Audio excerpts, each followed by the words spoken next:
여러분들은 하나님 하면은 제일 먼저 어떤 이미지가 떠오르세요? 하나님 하면은 하나님은 어떤 분이다.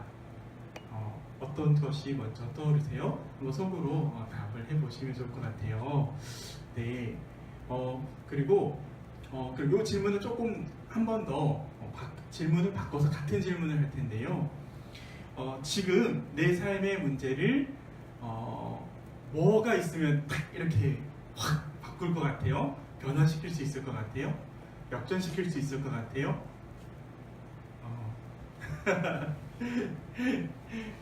예, 사실 우리가 입으로 어떻게 고백하고 어떻게 하든지 간에 사실 정말 중요할 때 내가 이런 게 있으면 내가 내 삶이 이렇게 변할 것 같아 라고 하는 것이 사실은 우리가 나도 모르게 의지하고 있는 하나님의 한 속성인 거예요. 하나님은 전지전능하신 분이잖아요.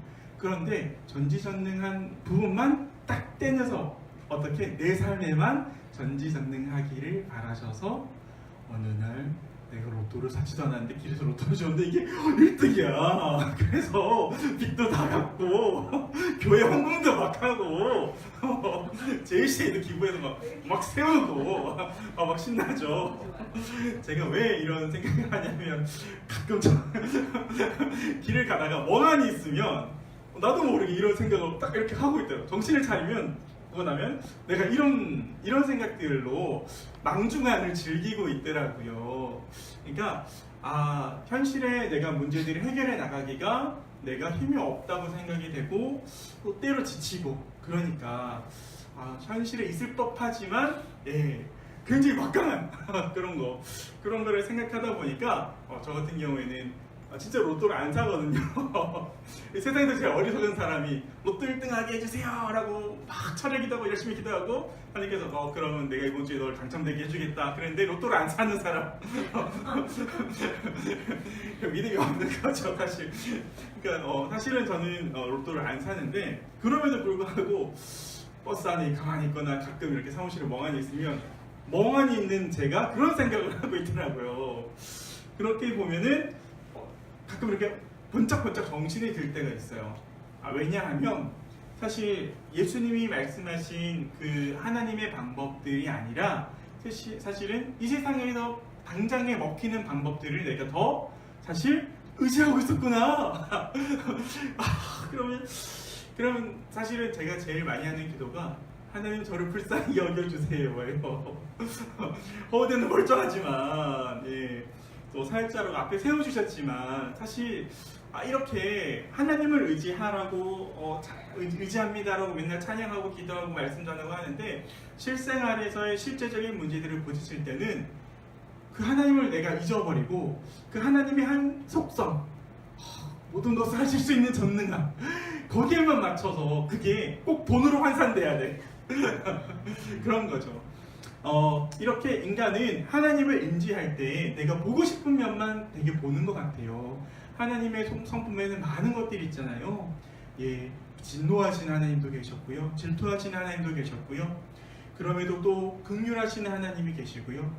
그리고 유대인만 사랑하셨던 편파적인 사랑을 보여주셨던 모습도 있지만 나중에는 헬라인이나 유대인이나 사마리아인이나 관계없이 다 품어주시는 하나님을 또 우리가 만날 수 있잖아요. 그렇게 하나님은요 우리가 생각하는 것 이상의 더 넓으신 분이시고 우리가 아는 각 개인들이 체험하고 고백하는 그 하나님들의 총합이 하나님이신 것 같아요. 그래서 아직도 인류는 하나님에 대해서 알아가고 있는 중이에요. 그래서 어떻게 보면 성경은 창조자 하나님을 발견한 모세, 인도하시고 출애굽해 주시는 자유케 하시는 하나님, 그 하나님들을 이렇게 계속 알아나갔던 거죠. 그래서 내가 경험한 하나님만이 절대적인 하나님은 사실은 아닐 수 있는 거죠. 그래서 우리가 성숙해질 때는 하나님께서 그 변곡점에서 우리를 한번 우리의 그 기대들, 하나님에 대한 기대들, 구원에 대한 기대들을 한 번씩 깨트리고 가세요. 특히 어떨 때 그러냐면 내가 이것을 통해서 승리를 맛보았을 때, 영적인 승리를 맛보고 성취지를 맛보았을 때, 그래서 우리가 고양되어 있을 때, 내 자아가 눈치 못하게 없습니다. 막 여기에만 빠져서 이렇게 자아가 막 팽창돼 있을 때, 그럴 때 하나님이 바늘로 이렇게 퍽 아프지만 바람을 빼주십니다. 오늘 베드로와 예수님이 만난 부딪힌 지점이 바로 그런 지점인 것 같습니다.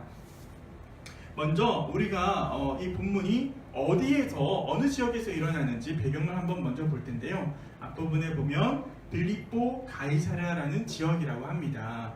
가이사랴는 가이사의 시저입니다. 로마의 황제죠. 제국의 우두머리입니다. 그 중에서 빌립보 황제를 위한 도시입니다. 그 황제에게 바치기 위해서 계획된 일종의 우리로 치면 신도시 같은, 계획도시 같은 도시예요. 굉장히 아름답고, 그래서 제가 찾아보니까 헬몬산 기슭 쪽에 이렇게 있었대요. 그래서 숲도 되게 울창하게 있고 배산임수 막 그런 느낌으로 막 이렇게 물도 흐르고 정말 아름다운 곳이었대요. 그래서 도시 계획도 정말 잘 돼 있어서 거대한 웅장한 그 로마 신들을 위한 신전도 있었고요. 그리고 로마가 각국에서 이렇게 약탈하고 또 이렇게 상업을 통해서 가져온 진귀한 것들이 가득 있었어요. 이곳은 중심지였기 때문에 주로 귀족들과 왕족들, 이런 진짜로 그런 사람들만 살았어요. 정말로 이렇게 굉장히 좋은 동네였던 거죠. 그런데 베드로를 비롯해서 많은 제자들은 이 사람들이 가지고 있는 하나님에 대한 기대, 구원에 대한 기대는 어떤 것이었냐면, 저 로마, 이 거대한 도시를 짓고 전 세계를 지배하고 우리를 압제하고 있는 저 로마를 예수님이 저 황제보다 더 강해서 왕중 왕이 되셔서 저희들 싹 다 죽여버리고 세상을 뒤엎어서 우리가 왕노릇하게 하는 다윗과 같은 그런 왕, 군사적인 왕, 또 솔로몬처럼 정치도 잘하고 돈도 많이 버는 그런 왕들을 기대한 거죠. 특히나 이 일들이 일어난 것이 아까도 얘기했지만 바로 우리로 치면 수도 한복판, 그 중에서도 금싸라기 땅 그 한가운데서 이루어진 것이에요. 그러니까 예수님이 이곳에서 왜 하필 너희가 사람들이 나를 누구라 하느냐, 그리고 너희는 나를 누구라 하느냐, 이 질문을 하신 것을 베드로는 아마 이렇게 받아들인 것 같아요. 아, 그렇지. 예수님, 우리 모든 유대인들이 생각하듯이 메시아는 왕 중에 왕이야. 그래, 우리가 적진의 이 한 곳에서 예수님께서 메시아 되심을 선포하시려고 하시나 봐 라고 해서 당당하게 용기를 내서 고백합니다. 주는 그리스도시요, 살아계신 하나님의 아들이십니다. 그리고 하나님의 기름 부은 자입니다. 메시아이십니다 라는 고백을 한 거죠. 그래서 이것이 사실은 되게 굉장히 용기 있고요, 굉장히 사실은 위험한 일인 게, 지나가다 로마 병사가 이 얘기를 들으면 어떻게 했을까요? 아니, 우리 시저가 되신데 쟤를 지금 왕이라고 해? 정신이 나갔다고 생각을 하거나 그 기분이 나쁘면 끌려갈 수도 있는 거죠. 국가보안법처럼 그냥 잡혀갈 수 있는 겁니다. 그런데 베드로가 이런 용기를 낼 수 있었던 것은 당시에 많은 유대인들이 메시아에 대한 개념을 그렇게 생각했기 때문에 그래요. 그 사람들이 너무 힘든 삶을 살고 참혹한 삶을 살다 보니까 그 상황을 역전시킬 단 한 방 하나님이 보내주실 왕 중의 왕, 그 메시아, 그것을 기대하고 있었기 때문에 당당하게 얘기한 거예요. 예수님도 나와 같은 마음이겠지? 그런데 아니나 이게 웬일입니까? 예수님께서 당신의 가장 사랑하시는 제자에게 사탄아 물러가라라고 이야기를 하고 계세요. 그래서 사탄이 무슨 뜻일까? 히브리어를 찾아봤더니 사탄은 히브리어고요. 그 본래적 의미가 학살자, 대항자, 이런 반항, 이런 거예요. 그러니까 쉽게 얘기해서 하나님을 우리가 지향하는 삶을 살아야 되는데, 하나님의 뜻을 향해서 살게 지음을 받았는데 거기에 대항하게 하는 것이 바로 사탄이 하는 역할인 거예요. 그래서 뿔단 그 괴물 같은 개가 막 돌아다니면서 그러는 게 아니라, 우리도 나도 모르게 하나님의 뜻에 반할 때 우리가 하나님의 일이 아니라 사람의 일로, 또 사람의 일일 뿐만 아니라 사탄의 일에 동참하게 되는 것이죠. 그래서 사실 선과 악이 딱 이렇게 고정되어 있거나 눈으로 분별하기 쉽거나 사실은 그렇지 않은 것 같아요. 그래서 더 우리가 말씀을 보아서 우리의 판단 기준들을 다시 살펴보고 성찰하고 기도로 응답을 받아야 되는 이유인 것 같습니다. 그래서 우리는 늘 이런 지혜를 주시는 분은 성령님이시거든요. 그래서 그 성령 하나님께 우리가 날마다 더 의지하고 성령께서 우리를 채워주시는 그 은혜들을 누려야 될 것 같습니다. 예, 베드로가 이렇게 기대했던 하나님은, 이런 구원자는 사실 예수님도 이거를 한번 겪으셨대요. 성경을 보니까 예수님께서 세례 요한에게 세례를 받으시고 성령이 비둘기같이 나타나셨죠. 그러니까 예수님께서 이제 공생의 사역을 시작하실 때 어떻게 충만하신 상태가 되셨죠. 그리고 성령이 어디로 이끕니까? 광야로 이끌어서 사단의 시험을 받게 됩니다. 이렇게 영적인 승리를 맛보고 보양되어 있을 때, 자아의 팽창이 있을 때 사단의 시험이 있는 것입니다. 사단은 먹는 것으로, 그리고 권능으로 뛰어내려서 천사들이 너를 바쳐줄 거야. 그리고 나한테 절하면 이 세상 모든 것을 다 줄게. 예수님께서 왜 이 땅에 오셨습니까? 하나님의 뜻대로 이 세상을 변화시키기 위해서입니다. 그런데 사탄이 제시하고 있는 것은 무엇입니까? 세상 사람들도 다 변화의 도구로 쓰는 권력의 힘입니다. 내가 이걸 줄 테니까 네가 원하는 대로 사역해봐. 자, 너 40일 동안 금식하는데 수고했어. 너 정말 대단하다. 내가 너 도와줄 테니까 절 한 번만 해. 그럼 이 세상의 모든 권세를 줄게. 이게 무슨 뜻이에요? 네가 원하는 세상 네가 마음대로 다 변화시킬 수 있어 라는 겁니다. 그런데 예수님은 그것을 사람이 떡으로만 살 것이 아니라 하나님의 말씀으로 한다라고 물리치셨죠. 이 하나님의 일이 중요한 겁니다. 예, 우리가 하는 일들은 하나님의 일로 해야 되고, 하나님의 방법으로 해야 되고, 하나님의 가치 기준으로 일들을 바라봐야 되는 것입니다. 그래서 베드로가 이 민족을 향한 간절한 마음들과 변화를 향한 갈망들이 있었지만 그 방향이 제가 마치 바로 떤다는 이런 것처럼 예수님 이제 한번 확 일어나요. 확 이러니 그러면서 이제 나중에 제자들이 막 서로 싸우잖아요. 예수님 입성하시기 전에 이제 드디어 때가 온 것 같은데, 야, 누가 오른쪽이고 누가 왼팔이냐, 누가 지분을 많이 차지하냐. 심지어 부모님들이 와서 청탁을 합니다. 예수님한테 우리 아들 좀 잘 봐주세요. 이렇게 예루살렘 키스인 거죠. 네. 서로 예수님의 오른팔이 되겠다. 예, 예수님이 왕자에 앉을 때 내가 국무총리를 하겠다. 내가 비서실장을 하겠다. 이게 서로 막 싸웠던 거죠. 그러니까 사실 하나님의 뜻을 따른다라고 하고 사람 낳는 어부를 한다고 하고 하나님 나라를 선포한다라고 해서 그 사역에 동참했지만 아직도 제자들의 마음에는 세상의 가치 기준들이 가득 차 있었고 그 방법으로 일을 하려고 했던 것이에요. 그런데 당시의 제자들이 이해하지 못했지만 성령이 오시고 나서야 그것을 깨달았는데 무엇이냐면 저 로마 사람들도 하나님의 구원의 대상이었다라는 것이죠. 하나님이 이전에 선민이라고 했던 하나님은 우리 민족만 사랑해 라고 했던 그 개념을 깨뜨리시고 온 세상 사람들을 다 사랑하신다는 거죠. 유대인들이 미워했던 저 사마리아인들, 저 배신자들, 저 혼혈아들 이렇게 했던 사람들도 사랑하시고, 저 헬라인들도, 저 우상 숭배하는 저 헬라인들도 사랑하시고, 그래서 예수님은 단순히 유대인들만을 위해서 온 것이 아니라 온 인류를 위해서 오셨다는 것을 깨닫게 되었습니다. 그리고 여전히 그곳 가운데서도 많은 갈등들이 있었죠. 우리가 이방인들한테 전도해야 돼 말아야 돼, 그리고 막 이렇게 인간적인 갈등들과 그런 어려움들이 있었지만 그 어려움들 속에서도 성령을 통해서 인도함을 받아서 결국은 복음이 헬라인에게 그리고 전 세계로 퍼지게 되었습니다. 그래서 여기서 알 수 있는 것은 하나님은 나의 하나님이시지만 동시에 우리의 하나님이라는 것을 우리가 알아야 된다는 거죠. 내가 믿는 하나님과 우리 앞에 계신 전도사님이 믿는 하나님이 다른 분이 사실은 아니에요. 내가 단지 하나님의 한 부분을 내가 강조해서 볼 수는 있지만 그것이 절대적인 하나님의 모습이 아닐 수 있다는 거죠. 그러니까 건전한 신앙 가운데서요. 막 이상하게 저기 어떤 막 사람을 막 이런 건 아니고요.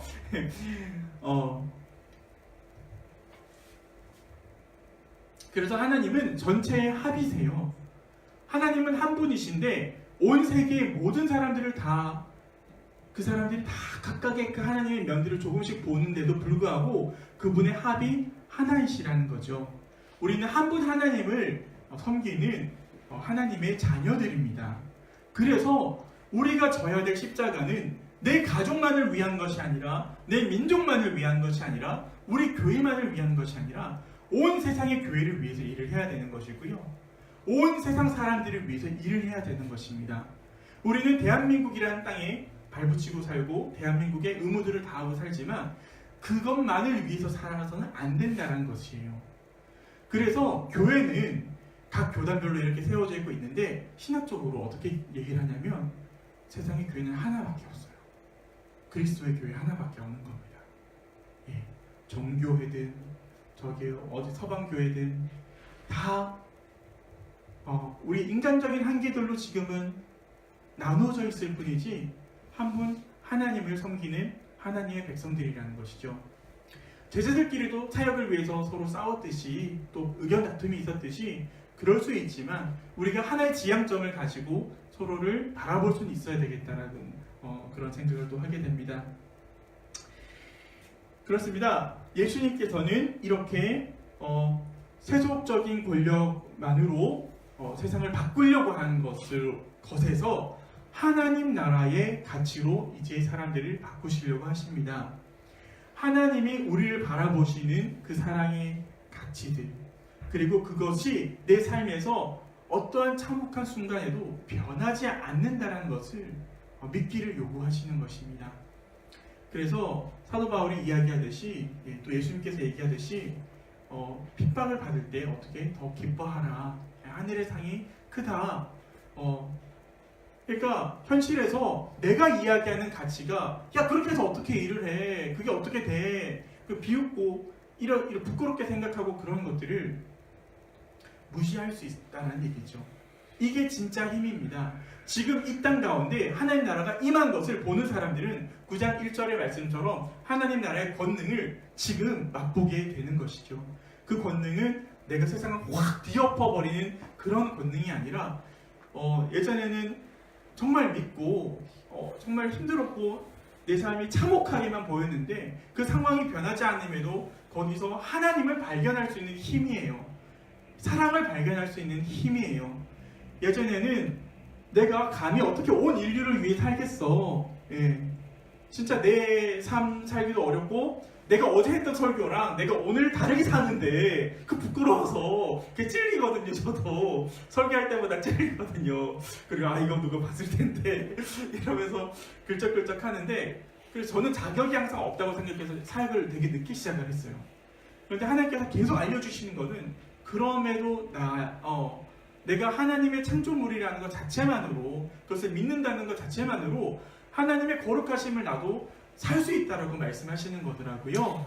예수님께서 초청하는 것은 우리로 하여금 그 성결한 삶으로 우리를 초청하시더라고요.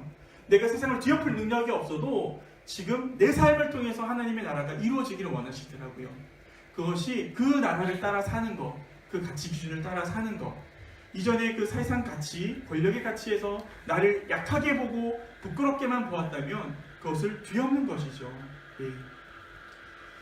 그것이 바로 세상적인 자아는 주님 앞에 내려놓고 자기를 부인하게 되고 하나님이 걸으셨던 그 십자가의 길, 온 인류를 위한 사랑의 길, 성결의 길, 거룩한 그 길을 나도 걸어갈 수 있다는 것이죠. 그래서 이전에는 기도가 내 삶을 위한 거, 내가 사랑하는 사람들을 위한 것만이었다면 이제는 내가 미워했던 저 로마 사람들을 위해서 기도할 수 있는 거죠. 주님께서 십자가에서 기도하셨듯이 주님 저들을 용서하시옵소서. 저들은 저들이 하는 일을 알지 못합니다. 그 사랑을 입은 스데반 지사님 또한 마찬가지로 돌에 맞아 돌아가시면서 같은 기도를 하셨죠. 우리의 삶 속에서도 예수님이 사신 삶의 그 충만한 사랑을 살아낼 수 있다는 것이죠. 그 권능을 우리가 누릴 수 있다는 것이죠. 우리의 사회적 성취와 관계가 없습니다. 우리가 이 사랑을 믿고 지금 내 삶에서 아무런 증거도 보이지 않을지라도 말씀 속에 있는 이 계시를 통해서 이것을 붙들고 갈 때 하나님께서 우리와 함께 하신다고 수많은 증인들이 고백했고 또 증언하고 있고 오늘도 그 하나님의 역사는 우리 가운데서 일어나고 있습니다. 그러므로 오늘 우리 표처럼 매일매일 우리가 주님과 죽고 주님과 함께 살아나는 그런 경험들이 충만했으면 좋겠습니다. 내 삶 가운데서 주님께서 오시고 내 삶 가운데 오시고 태어나시고 살으시고 역사하시고 또 죽으시고 또 부활하시는 그 성육신의 역사들을 날마다 경험하고 그 사랑을 전하는 저와 여러분들이 되셨으면 좋겠습니다.